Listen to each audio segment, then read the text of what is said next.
बिस्मिल्लाहिर्रहमानिर्रहीम। स्टूडेंट्स, आज unit number 1 का एसएलओ नंबर 10 पढ़ेंगे। Graphical representation of vectors. Vector को हम ग्राफिकली किस तरह रिप्रेजेंट करते हैं। दूसरे अल्फाज में ये है कि हम वेक्टर क्वांटिटीज़ को हम पेज के ऊपर किस तरह ड्रा करेंगे। तो देखिए, किसी भी वेक्टर को जब हम किसी पेज के ऊपर या ग्राफ के ऊपर ड्रा करते हैं तो इसको सिंपली एक लाइन से रिप्रेजेंट करते हैं और इसके एंड के ऊपर एक एरो का निशान लगाते हैं। जितना इस लाइन का लेंथ होता है उतना वो मैग्नीट्यूड रिप्रेजेंट करता है।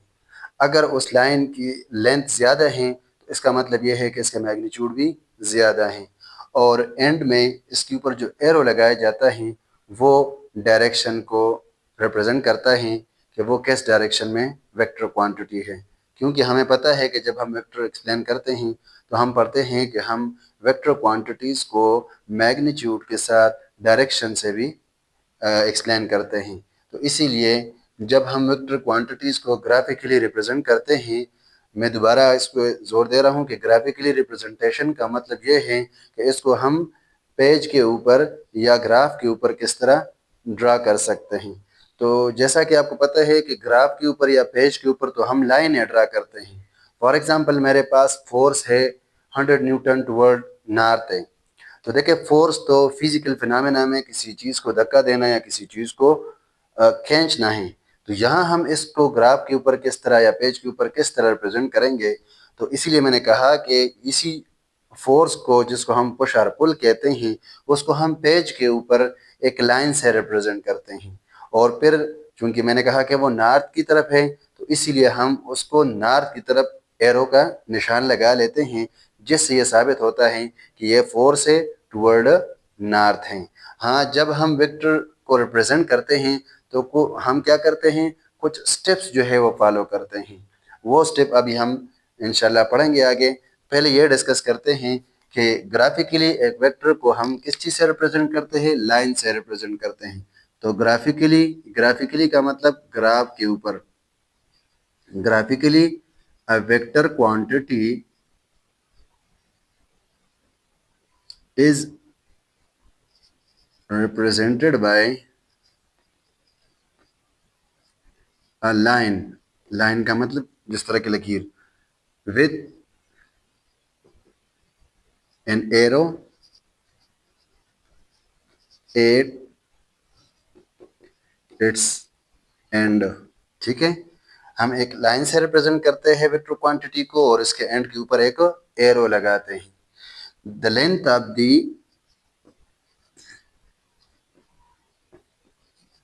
लाइन represent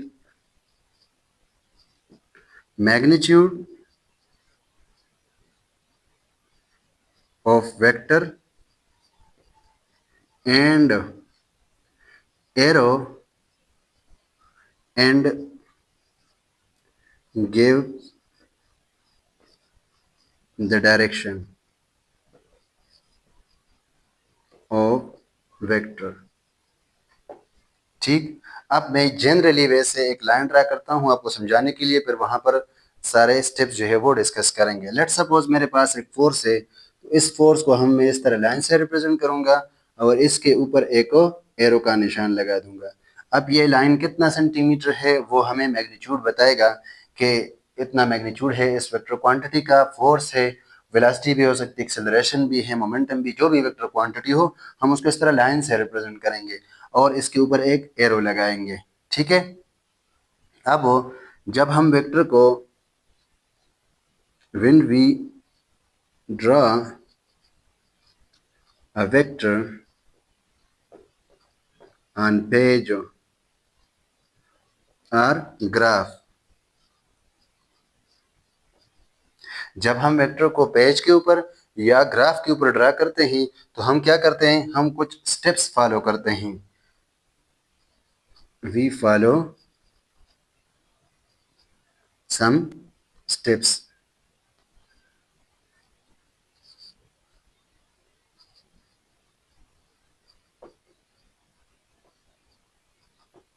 वो स्टेप्स कौन कौन से हैं वो अब हम वन बाय वन डिस्कस करेंगे। Number 1,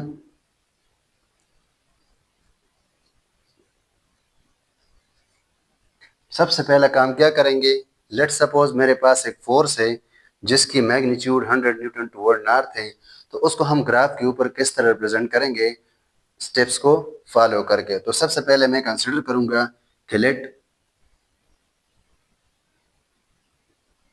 we have a force of 100 newton toward north.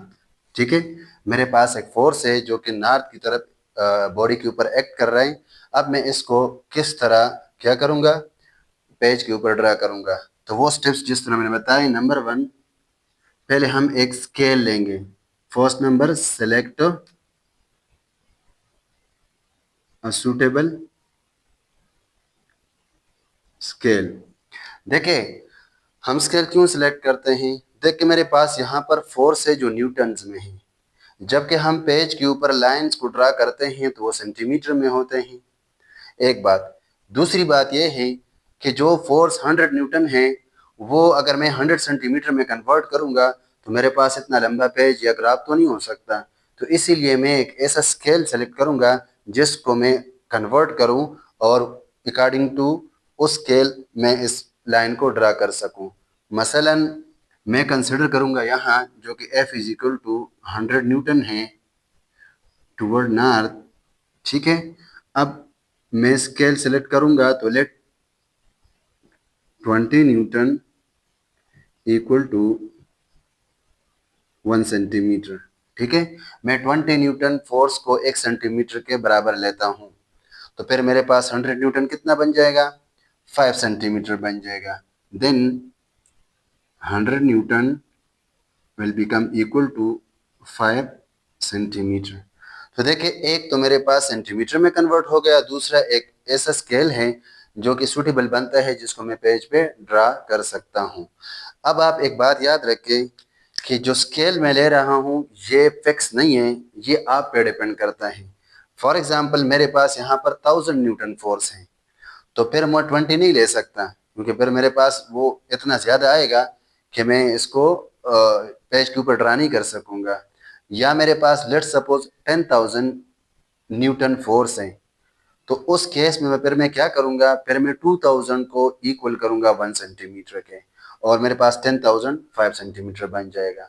एक और बात यह है कि ज़रूरी नहीं है कि आपके पास जो स्केल आप ऐसे सेलेक्ट करो कि आपके पास नेट फोर्स या नेट वेलोसिटी या कोई भी वेक्टर क्वांटिटी वो 5 सेंटीमीटर के बराबर आ जाए, बल्कि ये आपके ऊपर डिपेंड करता है कि आपके ऊपर पेज कितना अवेलेबल है, आपके पास पेज कितना अवेलेबल है। तो अगर पेज बड़ा है तो आप बेशक फिर छोटा स्केल ले लें, अगर पेज छोटा है तो फिर बड़ा स्केल ले लें। तो ये फर्स्ट स्टेप है वेक्टर को ड्रा करने के लिए कि हम क्या करेंगे, एक सूटेबल स्केल लेंगे। इस स्केल के मुताबिक मैंने जनरली फोर्स ले लिया 100 न्यूटन, चूंकि एक वेक्टर क्वांटिटी है, इसको मैं ग्राफिकली रिप्रेजेंट करूंगा अभी। तो पहला स्टेप क्या है, हम एक स्केल सेलेक्ट करते हैं। अब इसके बाद स्केल के बाद हम क्या करेंगे, डायरेक्शनल मैप या कोऑर्डिनेट ड्रा करूंगा।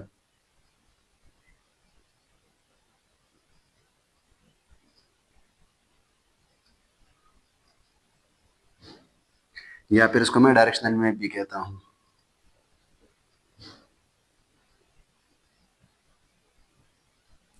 क्या करूंगा, मैं डायरेक्शनल मैप ड्रा करूंगा। डायरेक्शनल मैप या कोऑर्डिनेट सिस्टम क्या होता है, ये सिंपली दो परपेंडिकुलर लाइंस होते हैं जो एक दूसरे को एक पॉइंट पे क्रॉस करते हैं या इंटरसेक्ट करते हैं, जिसको हम ओरिजिन कहते हैं। नॉर्मली आप बच्चों ने ये देखा होगा कि इस तरह दो लाइंस होते हैं,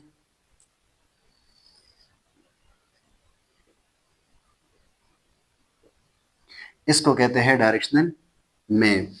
आमतौर पर जो आप लोगों ने शायद मैथ्स में पढ़ा है, तो इस साइड को आप एक्स एक्सिस कहते हो, इस साइड को आप वाई एक्सिस कहते हो। इसी तरह ये नेगेटिव एक्स कंसिडर करते हो, ये नेगेटिव वाई होता है। लेकिन हम इसको नॉर्थ साउथ ईस्ट वेस्ट भी कह सकते हैं। याद रखें, हमेशा जो ऊपर वाला साइड होता है वो मेरे पास नॉर्थ होता है और इसका अपोजिट साइड साउथ होता है। ठीक है, इसी तरह लफ्ज वी को याद रखें, इसको जरा आप याद रखें क्योंकि बच्चे कंफ्यूज हो जाते हैं कि वेस्ट किस तरफ होता है, ईस्ट किस तरफ होता है। तो देखिए ये वर्ड है वी, वेस्ट ईस्ट, तो जिस तरफ डब्ल्यू है वो वेस्ट होगा, जिस तरफ ई है वो ईस्ट होगा। अब आप जिस तरफ भी बैठे हो, जिस ओरिएंटेशन में भी हो, आप डब्ल्यू ई लिखो, जहाँ डब्ल्यू है वो वेस्ट होगा, जिस तरफ ई है वो ईस्ट बन जाएगा। तो अब आप आ जाए मेरे पास, वी इस तरह बनेगा, तो ये वेस्ट है और ये ईस्ट बन गया। तो this is called directional map. अगर ये नॉर्थ साउथ ईस्ट वेस्ट लिख रहे हो, और अगर आप एक्स वाई में लिखते हो, तो फिर ये कोऑर्डिनेट सिस्टम बन जाएगा। ठीक है, तो इन दो लाइंस को सिंपल कहते हैं क्या, डायरेक्शनल मैप या कोऑर्डिनेट सिस्टम, जो कि इस पॉइंट पे क्रॉस करते हैं, उसको जिस पॉइंट पे ये एक दूसरे को इंटरसेक्ट करते हैं, this is called origin. Okay, ये सेकंड स्टेप था वेक्टर को ड्रा करने के लिए। अब हम थर्ड स्टेप लेंगे। थर्ड स्टेप बहुत आसान है। नंबर थर्ड, अब जो आपने स्केल लिया हुआ है, इस स्केल के मुताबिक आप लाइन ड्रा करें गिवन डायरेक्शन में। यानी ये है ना 5 सेंटीमीटर है, लेकिन ये किस तरफ है, टुवर्ड नॉर्थ है, तो ये नॉर्थ की तरफ आपने 5 सेंटीमीटर लाइन ड्रा करना है। तो draw line according to the scale in given direction. Given direction में क्या करें, स्केल के मुताबिक लाइन ड्रा करें। अब आप क्या करेंगे, आप जो है इस ओरिजिन से स्केल लें जिस पे आपके पास सेंटीमीटर्स है, और वो नॉर्थ की तरफ, अब मेरे पास नॉर्थ ऊपर की तरफ है, तो आपके पास सेंटीमीटर बन जाएगा 1 सेंटीमीटर, 2 सेंटीमीटर, 3, 4 एंड 5, यहाँ तक आपका लाइन बन जाएगा। ठीक है, इतना लाइन आपने क्या करना है,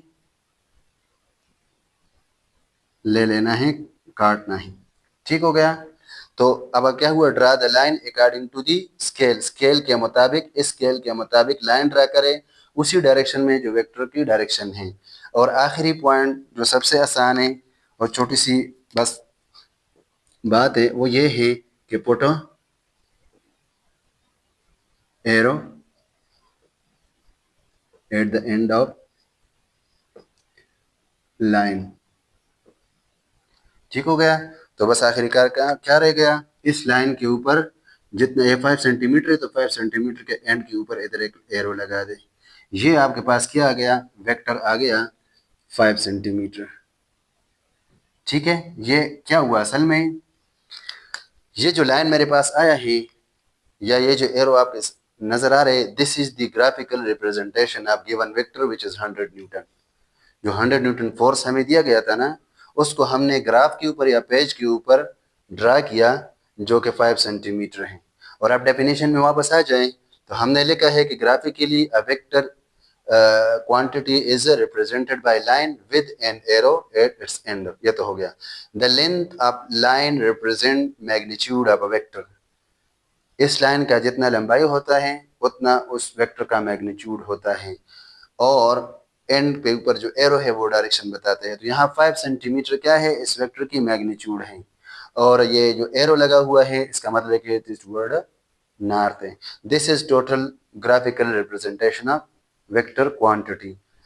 एक बात याद रखेंगे हम कि ये जरूरी नहीं है कि हमारे पास फोर्स हो। देखिए, वेक्टर क्वांटिटी तो वेलोसिटी भी है, फोर्स भी है, मोमेंटम भी है, एक्सेलरेशन भी है। तो ये कोई भी क्वांटिटी आपको दे सकते हैं, हर जगह ज़रूरी नहीं है कि फोर्स हो सकते हैं आपको बोले कि the velocity of an aeroplane is 200 metre per second from east to north at angle of 20 degree या 30 डिग्री या 40 degree, draw the representative vector.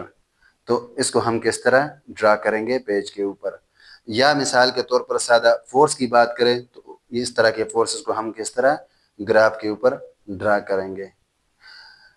Almost ये टॉपिक कंप्लीट हो गया। अलबत्ता इसके ऊपर क्वेश्चंस है तो इंशाल्लाह वो नेक्स्ट वीडियो में हम एक्सप्लेन करेंगे। और एक बात मेरे जहन में है वो आपसे शेयर करना चाहता हूँ कि ये जो आपको क्वेश्चन नज़र आ रहे हैं ये इस स्लो के ऊपर हैं same as it is SLO नहीं है, जिस तरह के एसएलओ की जो स्टेटमेंट है, लेकिन क्वेश्चन इसके ऊपर यही बनता है। अगली बात यह है कि ये पेपर जो है सॉरी ये क्वेश्चन हमारे पास 2025 के 9 के बोर्ड के पेपर में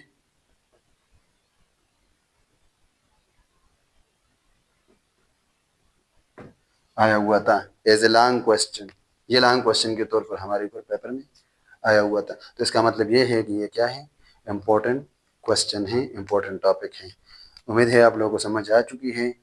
फिर भी अगर समझ नहीं आई या किसी जगह पे डाउट है तो ज़रूर मुझे कमेंट सेक्शन में बता दें, और इसके साथ रिलेटेड क्वेश्चन इंशाल्लाह हम नेक्स्ट वीडियो में एक्सप्लेन करेंगे।